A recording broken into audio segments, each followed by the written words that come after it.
when you can create opportunity and you can create a sense of equity for the most marginalized people in a community, when you do that, you have lifted the tide of everyone in that community because you've helped to address the inequity of the most marginalized.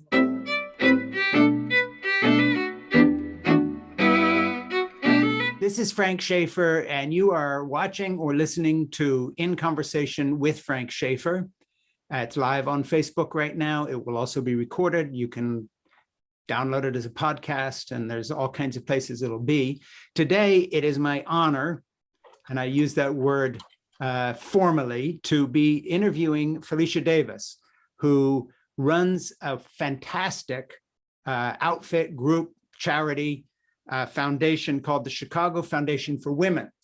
And I was introduced to Felicia by a friend of mine who runs another foundation for women called FAIR, which tracks organizations, corporations in particular, in terms of how they treat women. And Felicia is someone I admire incredibly. I had the pleasure of talking with Felicia a couple of months ago or a couple of weeks ago, whatever it was. I lose track of time ever since COVID. If you're like me, Felicia, I'd never know whether it's night or day. But anyway, and we got into a long, great discussion about her work and her path to that job and her personal life and my grandchildren and things we're both interested in. And so today, Felicia, first of all, welcome and thank you for coming on. Frank, thank you for having me. And you are right. I also lose track of time, but I do remember how great our conversation was the first time. Good. So we will have another conversation now. I've really been looking forward to talking to you. The thing is, at my stage of life, 69 years old, pushing 70, looking back over my past with the right-wing evangelical movement in the 70s and 80s, I have a lot of regrets. One of my biggest regrets is that back in those days when we were helping get the Republican Party turned far to the right, and the whole misogynistic package that went with that, I know that my work back in those days hurt women and took away choices and was denigrating and belittling.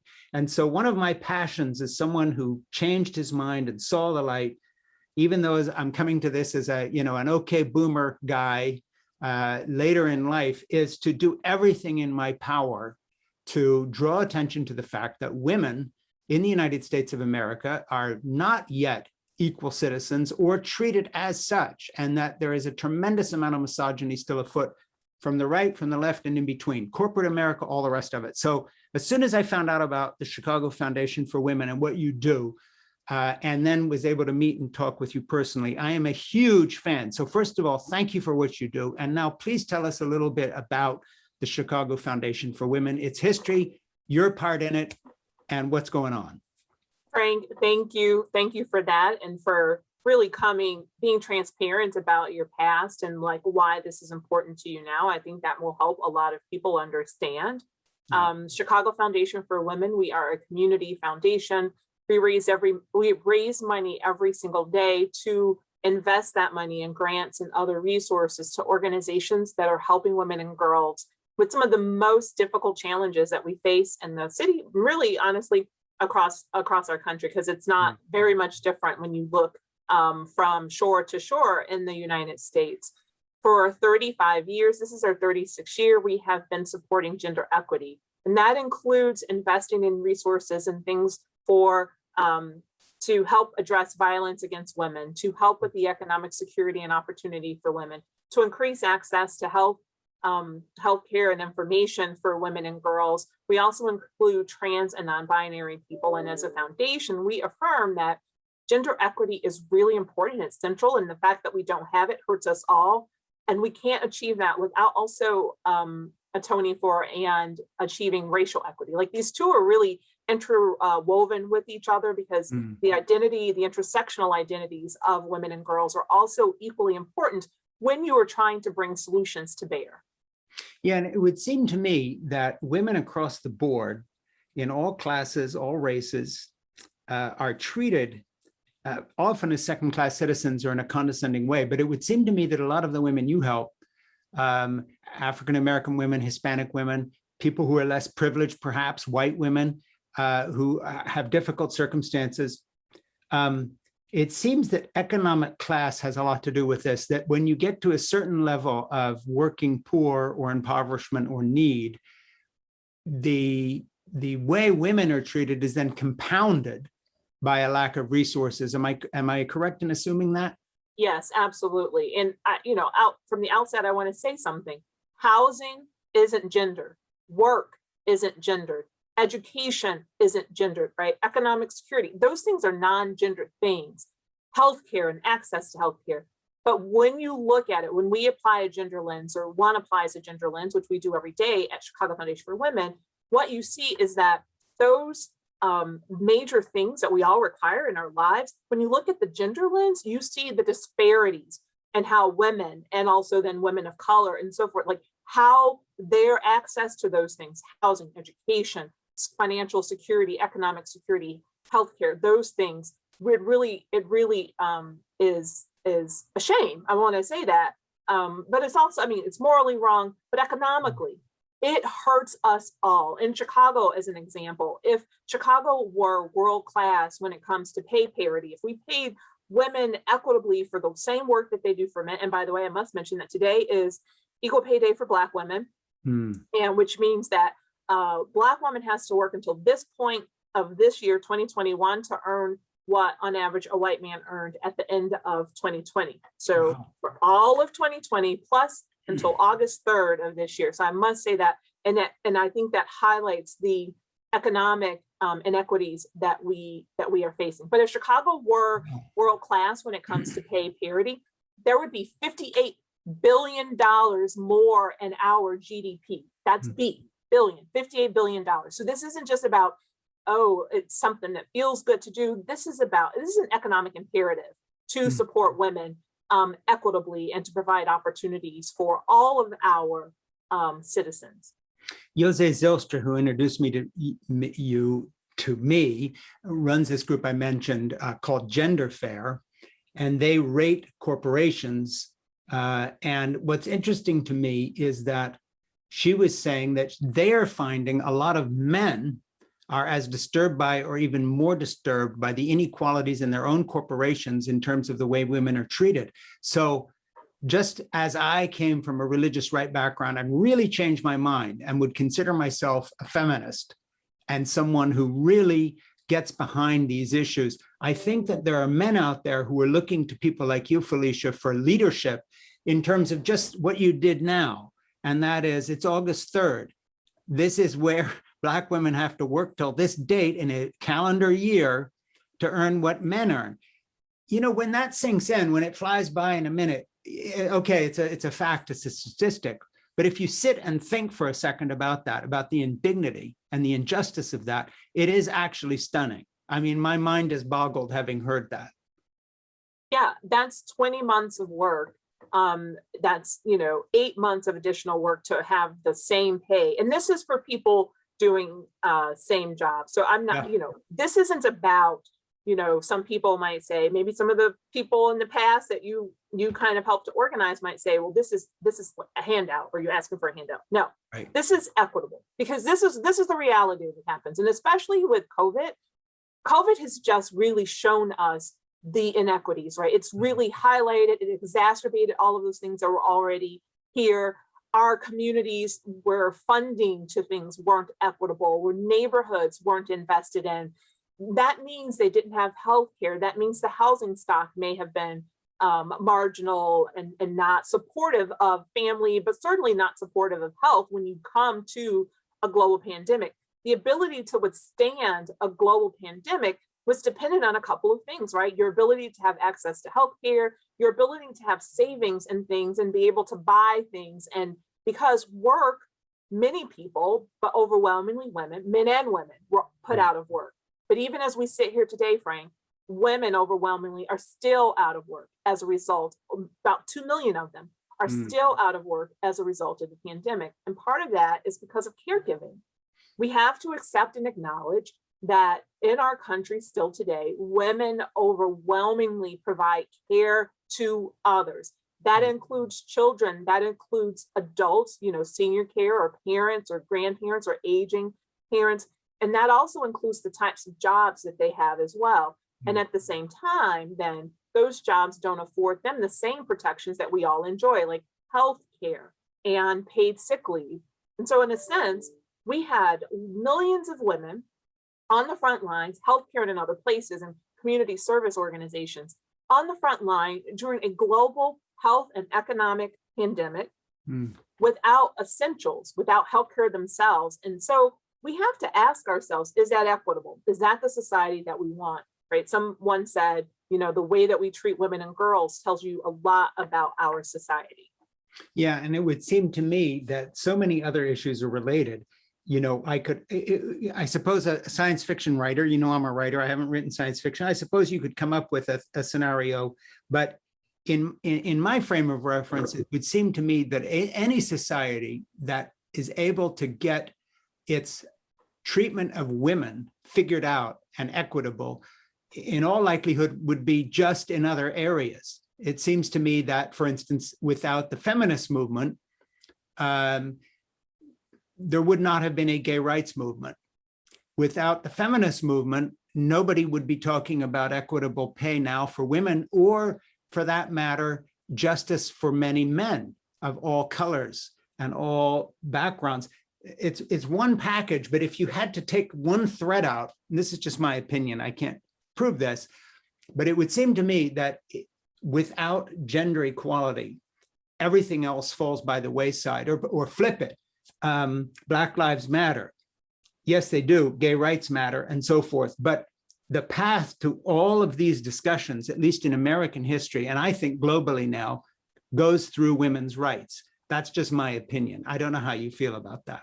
Well, I feel the same way. Women have been at on the front lines of some of our most important movements. And just what I want your guests and the audience to think about is that when you can create opportunity and you can create a sense of equity for the most marginalized people in a community, when you do that, you have lifted the tide of everyone in that community, because you've helped to address the inequity of the most marginalized in the community. So when I think about migrant workers' rights, you know, it's not just Cesar Chavez, it's also Dolores Huerta, right, who was on the front line, who co-founded the organization. When I think about civil rights, and there's a lot written about the Black civil rights movement, or civil rights for African Americans and Blacks in the United States.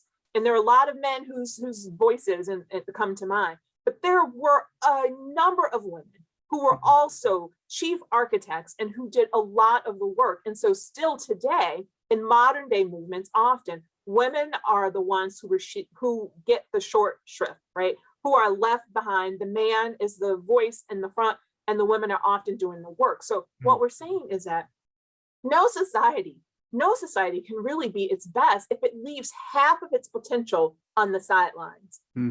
Think about it that way. We're leaving half of our capital, our potential, our brain power on the sidelines. We can't possibly compete globally if we do that.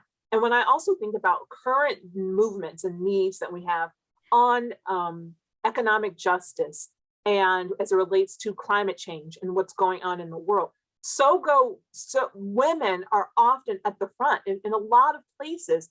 That primary person, if you're the person who has to go out to get the water in undeveloped countries, you know firsthand that trip that used to take you an hour now takes you 3 hours. That's 3 hours, say, each way.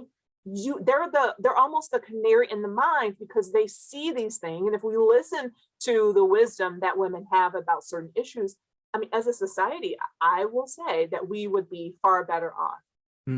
Yeah, and you started saying "so go," and I was going to finish the sentence in my own mind, and that is, "So go women's rights, so goes the planet," because that's really, really true. You know, to switch gears for a minute, I have a question for you, and that is, can you give me some of the specific type of needs, individualized down to actual type people? I'm not asking for names, that the kind of organizations that Chicago Foundation for Women supports, that you all support. Give us a little thumbnail of 2 or 3 of the kind of women whose lives are changed, and how they were changed, and what their need was, how that need was met, how it changed their life. If you can just tell me a couple stories. Absolutely. So over the course of our history as an organization, we have given out about 45 million, a little bit over $45 million in resources just this year. This crazy year that we've just had that ended for us, the fiscal year ended June 30th. So during COVID, during the most, in anybody's memory, right, the most stressful time and all of these parallel issues, we gave the most money, $3.2 million, and we've ever given in our history in this last year. And a lot of that was to help with things like access to keep women in their apartments. Now today, at least in the United States, I know your listeners, your viewers come from all over.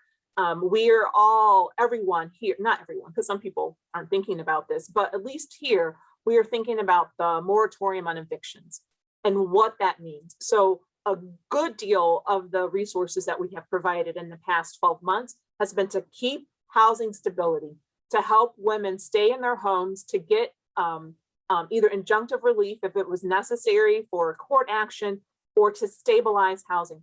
It is the very frame. Without housing, there's nothing else that you can do for a human, certainly not a woman. And you're talking women, and I would imagine often their children. Absolutely. And you're standing between them and homelessness of some mom sitting on the street with a couple little ones sitting next to her wrapped in blankets, and you're making that difference and keeping a roof over their head. And it's compounding because these women work, they have jobs, their children go to school. If she loses her home, then now the children, their ability to access school is impacted. Her ability to continue to participate in our economy, which is what we ask of everyone, is impacted. So it's just helping to extend and make sure that women are able to participate fully and have those opportunities. Job workforce training is another way that we have helped women. We have a project that an initiative that we've been working on in one of our communities here in Chicago. It's called the Inglewood Women's Initiative. And the goal is to get every woman in the initiative the economic security and stability and a salary over $40,000. So research in Chicago that we use to help this and the quality of life plan for the community are like the pillars of this work. And what we found is that most of the women in over 90% were making below $10,000 or were unemployed. So workforce training, getting them into jobs and careers that pay them a living wage, but also now because of COVID, which has taught us, also thinking about careers that can pivot easily to remote work and opportunities that are kind of can be done remotely or COVID proof, I guess. There's no way to really guard against that, but thinking about that and providing opportunity. Access to healthcare and health information. In Chicago, there was a huge disparity. Black woman mother is more likely to die of childbirth or childbirth complications in one of the most modern cities in the world with one of the best healthcare research university and hospitals in our very city. And yet you have this huge disparity. And then also the life expectancy of a Black woman or a woman of color with breast cancer. So we fund an organization that helps to address that closes the gap. Over the years that we've funded this organization, they have been closing the gap on the life expectancy, right? Decreasing the rate at which Black women and women of color, Asian women are in that category, are dying of breast cancer by providing access to treatment, by, talking about it and also providing early detection services and those types of things. So that's just a little bit of what we do. Well, that's magnificent. Let me ask you a question here, change gears a little bit. My daughter happens to be the CEO of an investment, green energy investment company in New York. And she came at that kind of backward, very much as I did in my life, which I'll talk about in a little minute to try to get you to talk about your life. If you share a little of yourself, other people are more likely to open up. That's like, it's not a method, but that, how that goes. But Jessica told me something really interesting.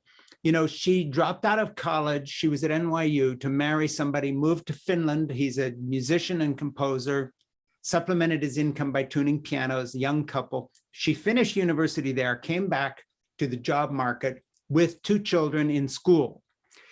She's sometimes asked by colleagues and other people, hey, for a 50-year-old woman, how did you get where you got to, quote, so quickly? Because she's the CEO of this company. She says she often tells them, the best preparation I had wasn't college. It was being a mom of 2 children and a relationship with a spouse, and everything that went into the decision-making, being prepared, handling, situations that came up. She says she gets 2 reactions from both men and women. One is kind of an embarrassed silence, like, why would you bring up your private life in reference to business? This isn't professional. And the other is just like a quick change of conversation. And Jessica mentions to me that one of the preparations for her as a woman succeeding, and wouldn't just be a woman, for any parent, is a private life, what we do in our own lives. She feels that corporations are so interested in shareholder bottom line and not going there, that one of the things she tries to do in her company is encourage people to be honest about their private life. In other words, if you're going to pick your kids up, or you're doing a stop at daycare, or you're home with a sick child, don't pretend you're at the office. Don't be professional about it. Don't hide it.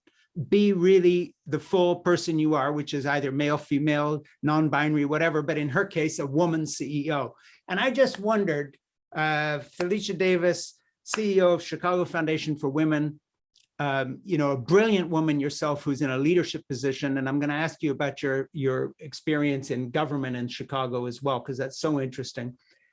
Do you feel that my daughter had a point there in terms of trying to keep our lives separate and this kind of weird extra burden women are under, because women like my daughter have to pretend they don't have families that they actually care about more than their work? And yet she's got to be professional and not even mention that prepared her for what she's doing.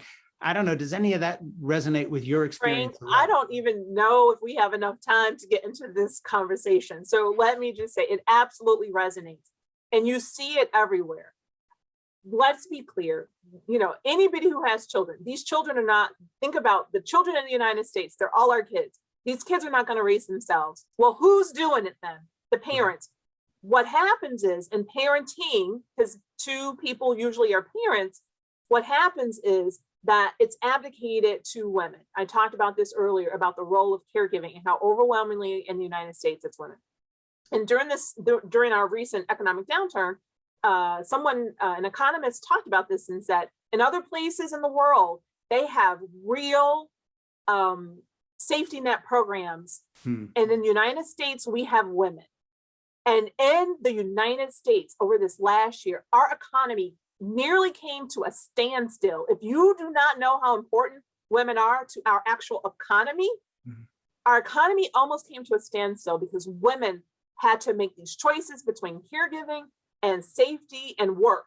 So that should tell you right there, this isn't made up, this isn't fictional. And it's a false premise to think that the personal isn't professional and that the professional isn't also personal to a lot of extent.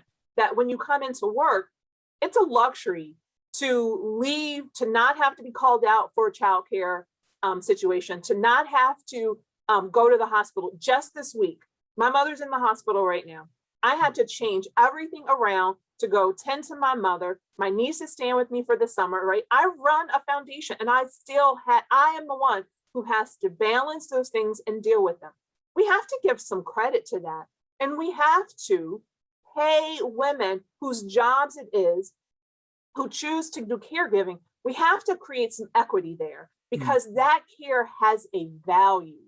If you are paying someone to come into your home, or if you are sending your child to a center, the way we pay teachers, the way we pay after school folks, nannies, babysitters, childcare, people who help us in our households and so forth, we need to pay them equitably. We need to value, because without them, we do not go to work, as we just saw in this past year. It's impossible. So I think it's actually great. That's what your daughter does, Jessica, right? Yeah. And I also think it's great. More CEOs, more male CEOs need to talk about this. On the political trail, women politicians are the ones, they never ask this question of a man, who's going to take care of the kids? They never ask that question of a male politician if he's running for election.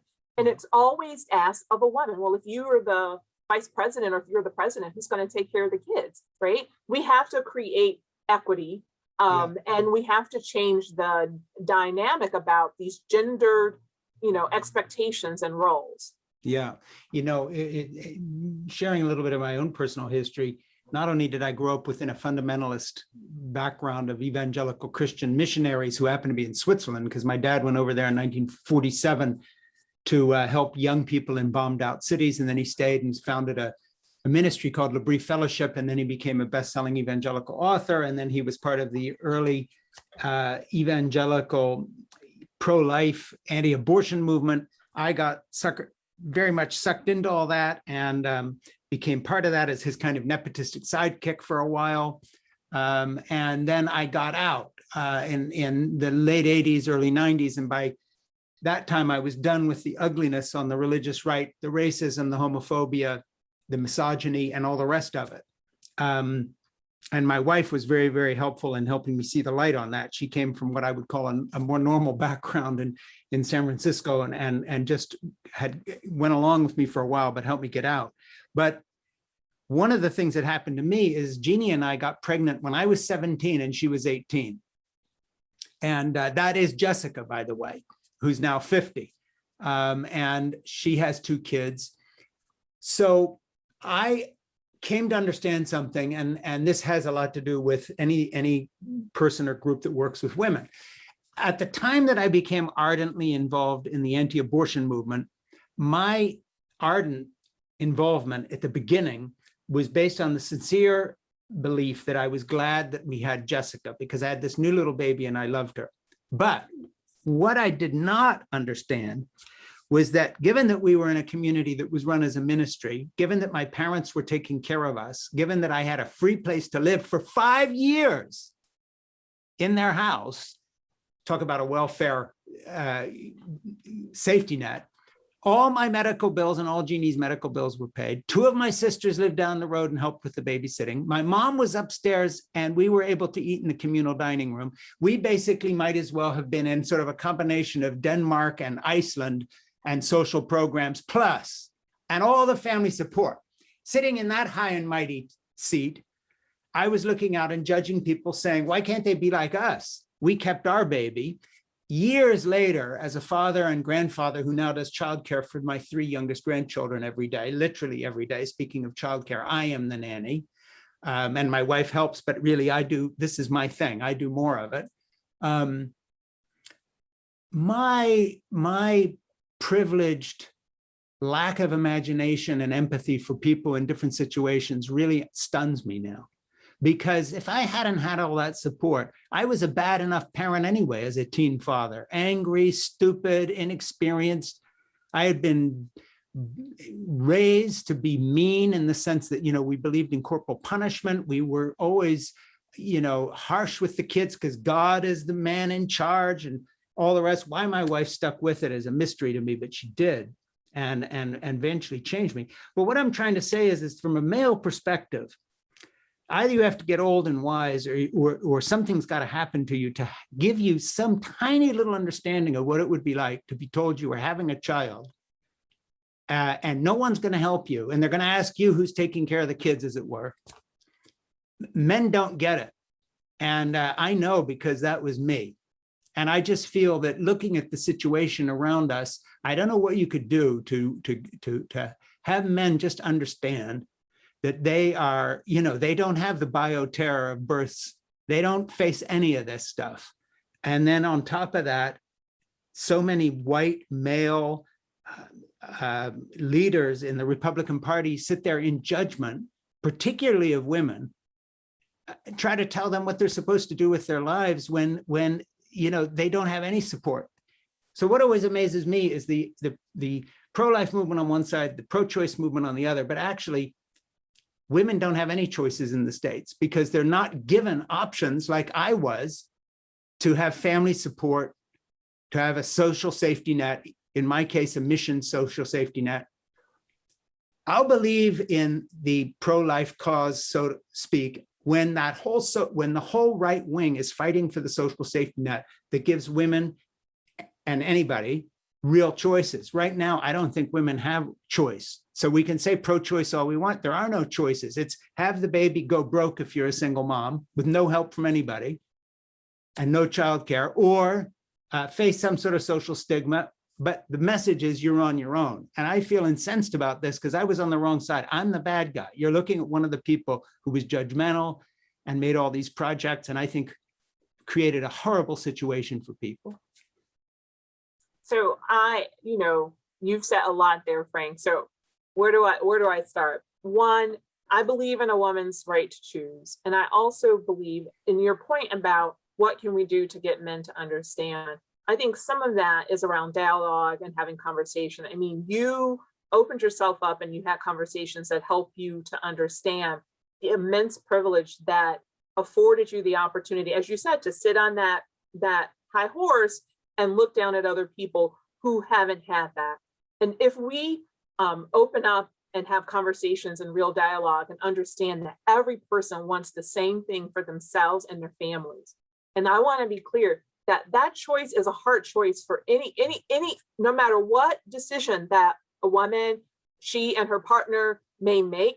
It's a very difficult choice, but it's also a very personal choice. But there is I believe there should be common ground if we say we believe in pro-life, because there's a lot more area to cover for pro-life around healthcare. Can we agree that everyone should have healthcare that is life-sustaining, that it helps to sustain life for people? To me, that's pro-life. Can we agree that hunger in the United States, one of the wealthiest countries in the world, is solvable? Can we agree that feeding people sustains life? To me, that's pro-life as well. So it's a very narrow interpretation, but we have to think about it because, as you said, you had the United States is one of only 11 countries, and I won't list the shame list that we're on that doesn't have those types of programs that you talked about, right? Healthcare and access to supports, and you had a holistic wraparound. I just can think about what would happen in our country if that type of environment that you just talked about was afforded to every child born in the United States, to every family with a child in the United States. What would we look like?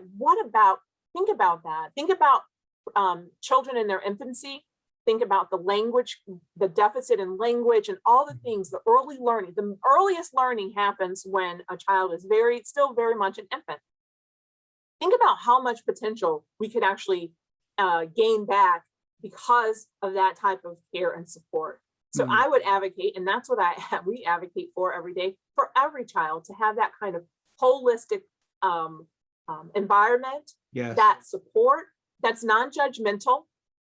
It's not about judgment or judging. It's about understanding. If we believe in the human potential of a person, then we have to invest. And I believe that all humans born on this earth have immense potential, that because of our infighting as a society here, we have not been able to really fully achieve. So I still go back to, we're never going to be, right, you finished it, so goes, we're never going to be our best selves as a nation if we do not offer a little bit more of this compassion that you received when you were a teen parent.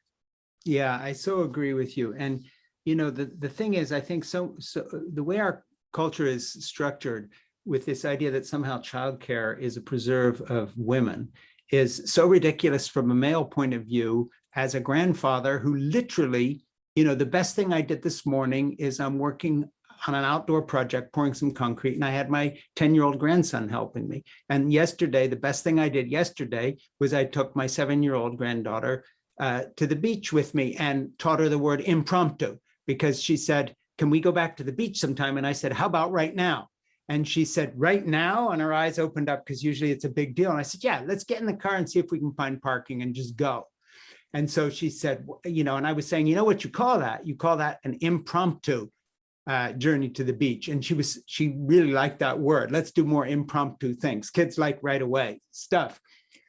From my perspective, it's such a tragedy in terms of just human existence that people don't understand also. We talk about childcare as a prerequisite to getting a career? How about childcare as the most joyful experience of life that should not be demeaned as a kind of a side issue compared to the big important things we're doing? Speaking from the point of view of this old male, who a grandfather and father, I've had a few little quote unquote successes in my life and plenty of failures too.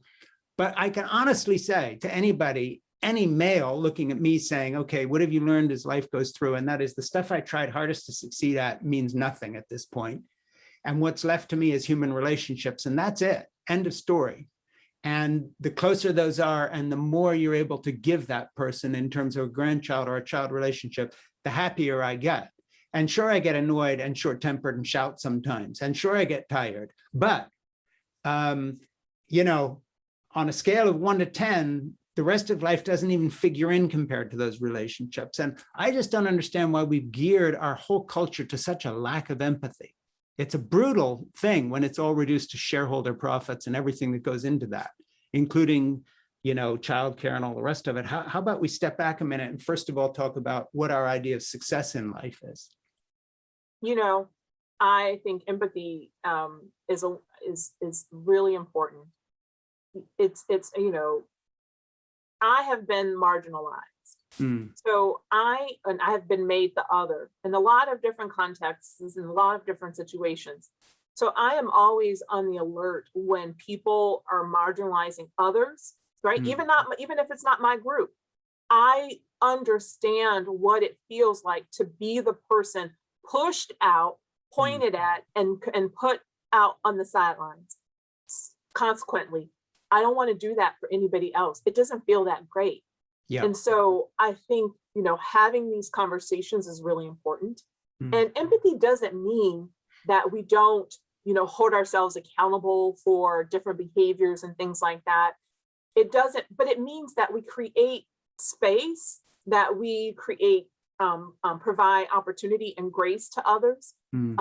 Your example about being a grandfather and helping in the rearing of your grandchildren, right? So many other countries have figured this out, these intergenerational households where there is so much that learns. You are learning as much from them both, your granddaughter and your grandson, as they are learning from you. You are growing and learning because you're also seeing the world with new eyes. There's nothing I love more in the world than a new human being. Because you know what? They're not biased. They offer love, and they require us. I think every time we have a new human, it's an invitation for us to be our best selves as a society, as individuals and as a society. And unfortunately, what I see too often, because of some of the things you talked about earlier, is we fail that test and we're not. But every time it's like a rebirth in a sense that we all get a chance to be better. And so there's nothing I love more than a new human and the responsibility of sharing and learning with them on this journey as they, you know, grow. Yeah, I just remind people who are watching this or listening that you're participating in conversation with Frank Schaeffer, and I'm with Felicia Davis, who's the CEO of Chicago Foundation for Women, and she's someone I admire a great deal. Let me ask you a little bit about your background, both family, how you were raised, sort of start at the beginning, your family experience. You were talking about knowing what it's like to be an outsider, some of that. Talk to me about your family experience, your own family, your own children, your own experience as a human being, and then flip it, if you will, and I'll remind you if you forget, if my memory serves. Talk a little bit about your interesting political journey in Chicago, because you've done some amazing stuff. And I want to make sure we get the scope of that because you're an incredible person. So please just give me some personal background and then talk to me about this career journey of yours that puts you here as CEO of Chicago Foundation for Women. But you've done some other amazing things. Give me the family stuff first, though, and your background. Frank, so I want to thank you for all the compliments. And as I start talking, I want everyone to understand that I don't stand here as some kind of an outlier. I am what happens when we invest in people, when we actually believe in the potential. If we say that every new human has unlimited potential, then this is what it means and this is what it looks like, even if they happen to come from the wrong side of the tracks, right? Or They don't come in the package that we think that they should come in. So we have to be more expansive. You know, I'm a girl from the South Side of Chicago. I say I'm the other girl from the South Side of Chicago. I know a lot of people think about former First Lady Michelle Obama as a girl from the South Side of Chicago, but this is really important to me. So for those of you who don't understand Chicago, racially, politically, there's a lot of segregation that happens in Chicago. And what people will often say is, you know, Chicago is a tale of two cities. It's a tale of it's the people who have and those who don't have. And often the way our city has been developed over time and reinforced over time, then that means that people who live or are born into the South and the West sides of Chicago are disadvantaged for a lot of reasons. There has been decades and decades of disinvestment. So I'm born into a community where if you look up my zip code, Google my zip code, it'll say that the people, you know, my life expectancy, my educational attainment, my life outcomes were supposed to be very, very small. I get a little emotional when I talk about this. Yeah. So if you just judge me by a zip code, if you just judge me by my skin color, if you judge me by the fact that I had a single mom, then it says that I am not supposed to be able to achieve, right? But conversely, and I'm the oldest of four, and as I said, my mother had dropped out of high school. She was a single mom, as I said, but she had dropped out of high school and she became pregnant with me. But my mother was, and is still today, an amazing, amazing woman who stressed to me the value of education. But I'm going to say to y'all, it wasn't education alone. So don't run around and say, all they need to do, all they need to do is go to school. It was a lot more than that. It was a community who valued me and also cared for me, even though I grew up in a community that had a lot of challenges. We weren't wealthy, but the people who nurtured me understood that we have a responsibility to and for each other. And those were the things that were ingrained in me as a young girl, my mother being my first example of that. And the other thing that she talked about is how important education is. And she said, it can change your life. And when I was still a young girl, she went back to school and she said, if I tell you education is important, then I have to show you. But in order to make that possible, she had to take us, she didn't have a babysitter. So she had to take us to school with her. So if you want my outcome, we want to invest in more Felicias, fund after school care, fund childcare so that working women can go to school and continue to provide for their families with that level of support. If you want another Felicia, fund after school programs. I was able to participate in programs that helped me learn things that I didn't know, helped me really accelerate my own personal growth and development. And as I said, I had a community around me that was really strong. So those things are really important. And it brings me to the work. And I said this early, the professional is personal in that, and vice versa. I get to help do that every single day for other girls. I lived in public housing. So other little girls in public housing on the South Side of Chicago, I get to do that every day. I get to create ecosystems and support structures and systems that help make that possible. And when my mother's life changed, it didn't just change her. It changed us, my sisters, my brothers. It changed our outcomes. It made it so that I was the first person in my family to get a college degree, but it also definitively said that every child after me, right? So I'm not a grandmother, but my children and my brother is, and my sister are grandparents, that every child after me has this goal. It's so that college is attainable. Now you have someone who's paved the way. So that's what I think that's what people misunderstand about, you know, what it looks like to support. You voiced it so eloquently in your example of how you had structures around you that helped make it possible. And then to be clear, the accident of my birth into that zip code, I didn't do anything to be born into that zip code. And the people who live there now, the people who lived there then also didn't. So the policymakers who were around decided to not invest. They decided not to make, you know, equal funding for education. They decided not to make sure that the housing stock was solid.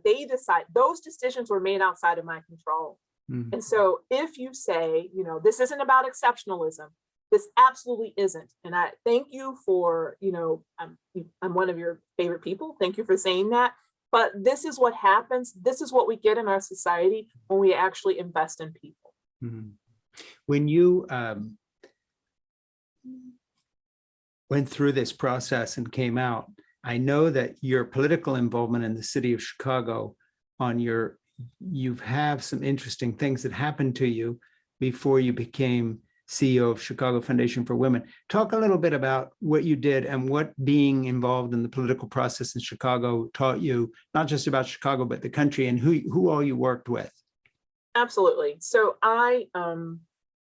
again, I spent most of my career in the public sector in Chicago. So in service to other people. This isn't just something that I just did now in my 50s. This is something that I have been committed to and doing for my entire life. It means a lot to me, but I believe that one of the reasons why I exist on this earth is to help others and to invest in others. And it is a core part of me. And it is the greatest gift that I think my mother ever gave me, like this responsibility to and for others. I am because we are. And like, so I think of it as, if I were to finish that sentence, Frank, so goes I, or so go our society, so goes me, right? This is me as an individual. I'm part of this equation. So I spent 10 years on the Chicago Police Department. Somebody once asked me, don't rush past that. What did you do for 10 years? What did you do for 10 years? I spent 10 years in the Chicago Police Department. As what? Doing what? I was, a police officer first, patrol officer first, and then a violent crimes detective for 8 of those 10 years, which is, and I give context, right? So it's important. So from 1991 until 2001, at the height of a lot of things that were happening in Chicago at the time. So we had compounding issues of crime and disinvestment. And that meant it was very busy and a lot of activity. So I have seen a lot. I have a lot of stories. But what I learned from that experience is these are the conditions. We created these conditions that caused people to lose hope. And some of the hopelessness and the helplessness that we see, it didn't just happen. It was like given birth to by a set of circumstances. And it was tough work. Can I just ask you one question on the way through, and then pick right up where you left off? Disregard the rude man interrupting you and get right back on it. When you were in the Chicago police force as a detective, did you feel that you were receiving the respect that you would have received as a male or as a white male or a white woman? Was there a racial situation there? That's not a loaded question. I'm just asking as we pass through. No, I completely understand it. So police departments are predominantly male, and I've worked in a lot of predominantly male fields, as we'll talk about. So sure. There is that. And I will say that it's the only time in my entire career, because my mother taught me intersectionality or my intersectional identity early. And she said, you are a Black woman. And that's how the world will see you. You are a Black woman. In the police department was the only time where it was you're a woman, because it's man predominantly, woman, then it was my race. So it's the time that I felt things happened because of gender, things happened because of race, but the first thing that things happened was because of gender. So it was very male dominated. And I will say and put a word out, I still think it's an honorable profession. Some of my closest friends are there, and we need to have representation from every community in order for us to have just policing in wherever it is. So you need to have all perspectives, all backgrounds, all experiences. Clearly, my experience growing up in some of the very same communities that I then was serving, I had a different lens, and I was able to bring my own empathy and compassion, even as I was doing this really, really hard work that was required of me. And seeing some tough things, very tough things. Seeing some tough things. And overwhelmingly, a lot of things that happen to girls and women, because I happen to, as a detective, investigate a lot of violence that was against women, sexual offenses and other things. And so, our society, I will say this again, the way in which we treat our women and girls tells us a lot about our society. I interrupted your flow. And so I want to pick it up. You finished with being a detective in the Chicago police force. Then what? Then I left and took a leave of absence. So just like other working mothers, I have a choice to make. I'm growing my family. How old are the family? Who's all involved at that point? At that point, when I left, I had 5 children, including 1 foster child, so 6, not including 5 biological children and 1 foster child, my husband and I. So I've been a foster parent twice. Hmm. And I took time. I originally just stepped away, which is called an off ramp that happens in women's careers. Often men don't often have to do this. Yeah. Off ramps and on ramps, going off because they're going on maternity leave, figuring out a way to come back, sometimes changing careers, which I did. And I went into higher education for 10 years. And can I just ask you a question there? Because it seems to me, as I look at problems women face, that obviously the Chicago Foundation for Women that you're CEO of would be incredibly aware of, that another area of unfairness is that women are sometimes suspect because people say, oh, well, they're going to have a child, maybe they'll go. And that hurts advancement, which is ridiculous and unfair. But even worse is when people come back to work, they're treated like second-class citizens instead of there being some legal structure that guarantees people the ability to pick back up where they left off as a civil right. They haven't been going, they have not been on vacation.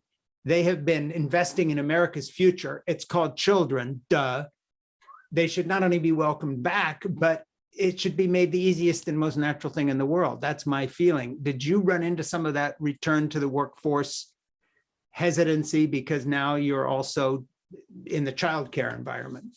Of course. I mean, and honestly, in the context of families, right, you're making these decisions and you're trying to do the best thing for yourself and also for your family. And so I was fortunate to have a very supportive spouse. And we worked on these things together, but still overwhelmingly, even with to all the very supportive spouses, the male spouses, your wife is still carrying a heavier burden, right? I mean, let's for a moment put aside, child rearing and what I talked about earlier about the consequences and the healthcare system and what that means and the danger. Women do it all day, every day.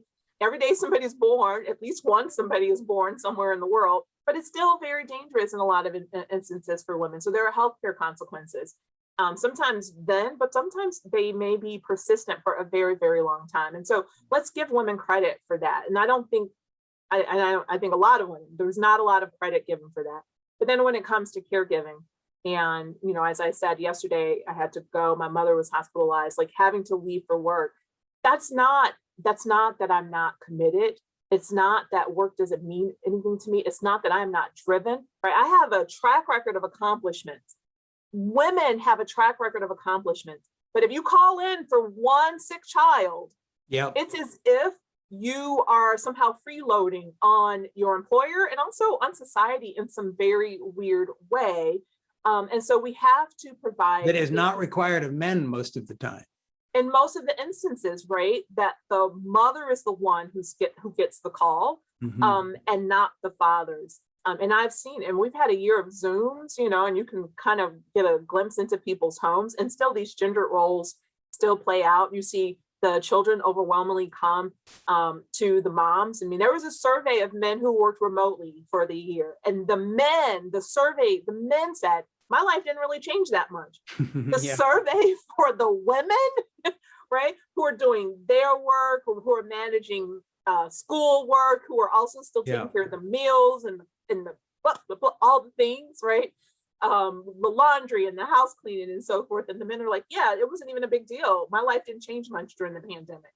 That's because you had someone who was helping to pick up the weight. And to men who do contribute, I want to say to you, like, yes, thank you, but it doesn't mean like you're some superhuman. It means you are just being equitable. It means you are doing your fair, hopefully. Well, and I want to interject as somebody who has done that with the grandchildren now to say in here, it also means something else, not just that it's equitable.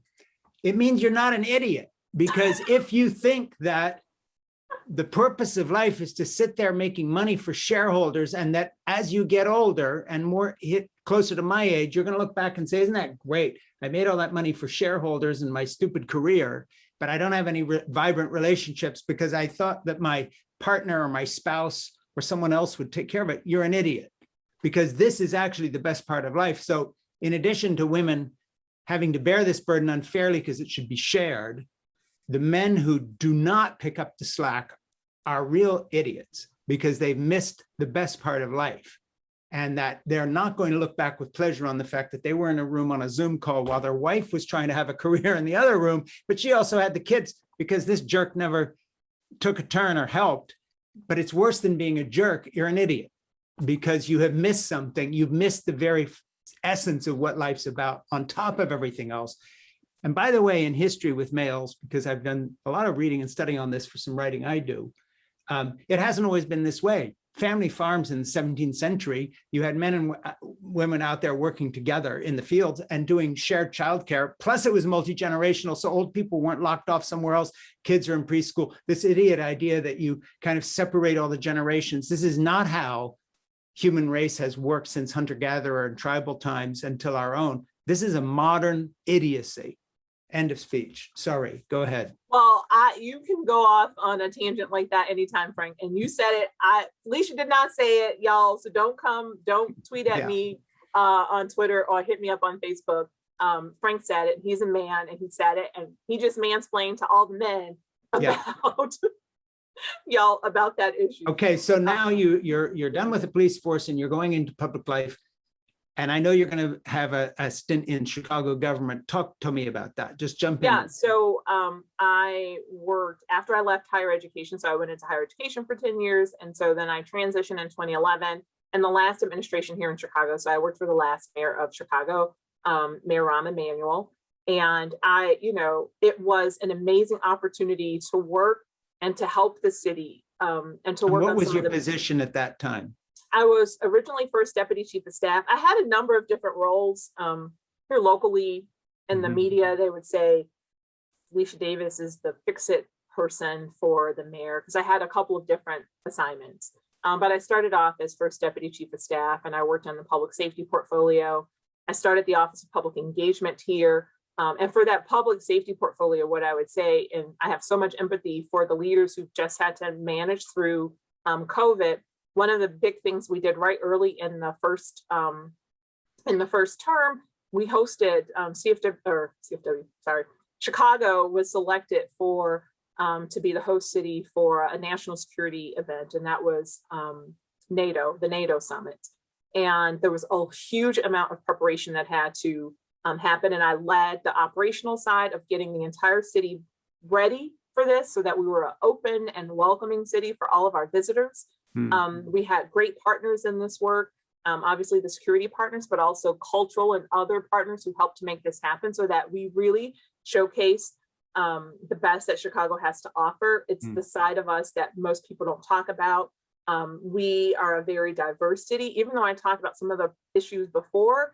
We are a very diverse city, and like in our 77 neighborhoods, and we're a city driven by our neighborhoods. And in 77 communities, you will find languages and food spoken of all the representative countries in NATO and beyond. So we have a very rich and vibrant cultural identity and culinary identity in the city as well. And we were able to showcase that and our abilities there. So I served in the administration for the first 2 terms in a number of roles. I was commissioner for the Department of Buildings for a time, and also the executive director of the Public Building Commission, which is responsible for investments in our communities and building public developer in the form of schools and parks and libraries and police stations and other municipal facilities or public buildings for the public good, which was really, I cannot tell you how much joy it would give me to go into a school and to be able and to see the conditions to have kids, young people trying to learn in closets because the school was overcrowded, and to have them advocate and their parents and the whole community advocate for a school or a new school or an addition on a school. And the day you go out and you get to say, you're getting a school, or you're getting a new school, or you're getting an addition, and then this is what we think it may look like. People, the parents are crying, I'm crying, like it's just so emotional, because going back to, how we started this conversation, everyone wants the same thing for their kids, for their families, right? We want our kids to do better than we did. We want education. And it's not just here, it's all around the world. I mean, in some rural areas and villages across the world, it's the first thing that they do. They collective economics, they build a school to educate the kids, to educate the children. And so it's a central tenet, I think, of our society, this thirst and support of education. So I did that. And then obviously all of that experience led me here to CFW, where now I get to work on all of these issues. I understand how the city works. I understand our communities. I was privileged as a police officer, to be honest with you, to go places and my blue shirt that my Black skin wasn't welcome. So I got to go into parts of our city and see parts of our city. And it gave me a deeper understanding about some of the social issues that we still face in our in a society, but also in Chicago. There's this work that's being happening in Chicago. It's called the Folded Map Project, where I talked about how Chicago is segregated. And basically, the woman who started it helps people meet each other from different parts of the city to have a dialogue and to understand, like, our blocks, if you folded Chicago, we live in the same community, or we live in the same space, spatially, right? And have those dialogues and conversations. And I have thought, like, we need that for our country, to try to get rural areas and urban areas to have a better understanding. We all want the same things when you come down to it, right? Housing, education, support, the ability for industry and work that's, that helps us to provide for our families, or that's meaningful, all of those things. There's not a lot of difference when it comes down to that. Yeah. Now, let me just say that we're going to be wrapping this up in a minute here. You have been listening to or watching Conversation with Frank Schaeffer. I'm interviewing and have been speaking with for the last hour Felicia Davis, who is the CEO of Chicago Foundation for Women. Felicia, can you just tell, we're going to post everything online in terms of how to reach you and all that stuff. So I'm not asking for email addresses. Everyone will be able to get to the Chicago Foundation for Women. But how do people help you do this work? Do they donate? What do they do? And how do they go about that? I presume this is 501c3. They get a tax. We're a 501c3. And I want to put out 3 calls to action for people. Yes, you can donate to cfw.org, and I know Frank is going to say, but I also want you to make 2 other pledges. One, think about this and make a personal commitment that you will not, so whether that's you and employees in your home, any caregiving employees, you and the role that you have in your office, if you own a business, if you're the president or CEO or a hiring manager, HR, whatever it is, that you will not be the reason why another woman is paid inequitably, that you will pay equitably for goods and services. And the reason why this is important is that when you look at how many people are touched in corporations and say like in government, like employee, so all the jobs, but then if you look at the service economy sector, more people and overwhelmingly more women are in this field. And those fields don't have big corporations. They have individual households and individuals. So our ability collectively to impact the lives and our society, right, on that $58 billion that I talked about, at least in the Chicago region alone, is dependent upon me being a player and proactively supporting gender equity in how I pay for goods and services. Yeah, so and translation is if you have a career and you're hiring a nanny or a housekeeper or someone to help you or looking for childcare, don't pay the minimum, pay the most you can and be fair. Yes, absolutely. And provide them paid time off, give them a vacation one time a year, give them sick leave. And a lot of, it doesn't have to be legislated, but it is. More states and cities, municipalities are starting to legislate that. Do it. So you can give to CFW. You can be an advocate in the places and the spaces that you are. And then 3, I want you to invest in the potential of another woman or of a woman, period, full stop. I know that I have a lot of conversations, Frank, with men and a lot of conversations with white men. And I'm saying to you now, right, this inequity that we talked about, it hurts you too. And however it matters to you, whether it's because you have a daughter or nieces, or you know that some things have been happening to even your spouse or your partner, right? I want you to invest and listen to the needs of women.